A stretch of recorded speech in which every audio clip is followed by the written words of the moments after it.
Welcome back to Lesson 1 on similar polygons. In this video, we will use proportions to help us find missing sides. So example 1 says the two polygons below are similar. Determine the missing side lengths. So in the polygon on the left, we're looking for this side length here labeled x, and in the polygon on the right, we're looking for y. So we're going to have to set up two different proportions, one to solve for x and one to solve for y. Now to set up your proportion, you'll pick a side length and then divide that by the corresponding side length in the other polygon. Then set that equal to two other corresponding sides. So in this case, I'll use x and 2.8.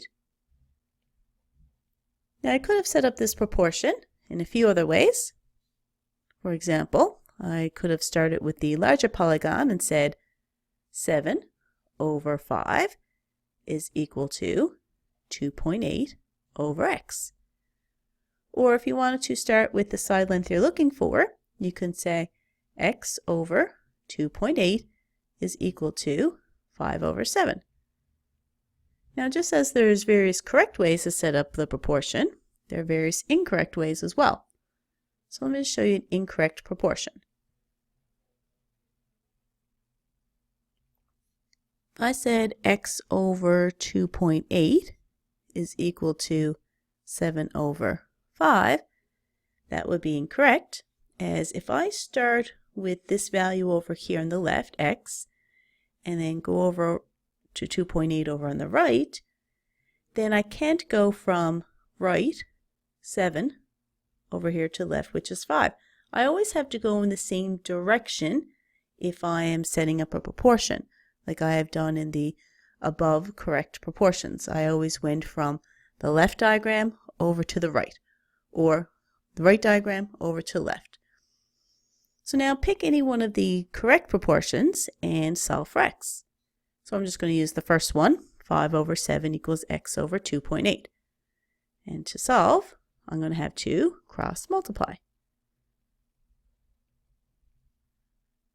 So we'll start by multiplying 7 times x, which is 7x, and then set that equal to 5 times 2.8. Now I'll multiply 5 and 2.8 on the calculator, which is 14. Now to solve for x, I'm going to have to divide both sides by 7. And doing that gives me that x is equal to 2 centimeters.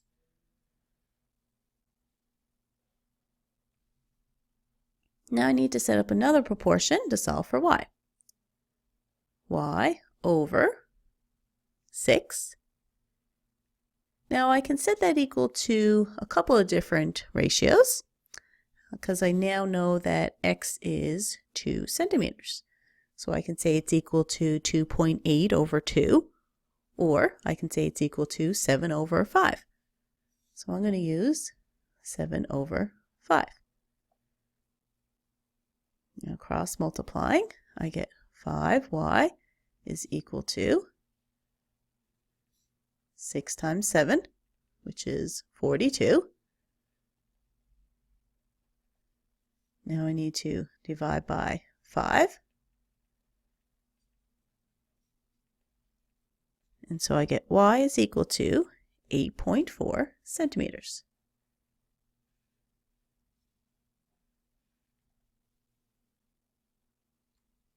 Now in example 2, I already have a proportion set up. We just need to solve for the missing side length. And here, in this case, we had to find AB. So now we will cross multiply as we did in example 1. 24 times AB is 24AB.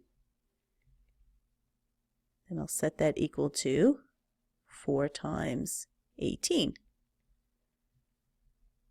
Now 4 times 18 is equal to 72. Now we need to divide both sides by 24 to solve for AB. And after canceling that, I get that AB is equal to 3. Now for b, once again, I will cross multiply and say that 6x is equal to 7 times 9. So 6x is equal to 63. Now I'll divide both sides by 6. And when I divide this, I get 10.5. So I get a rational number. If I happen to get an irrational number, a decimal that didn't repeat and didn't stop, then I would have kept my answer as a fraction in simplest form.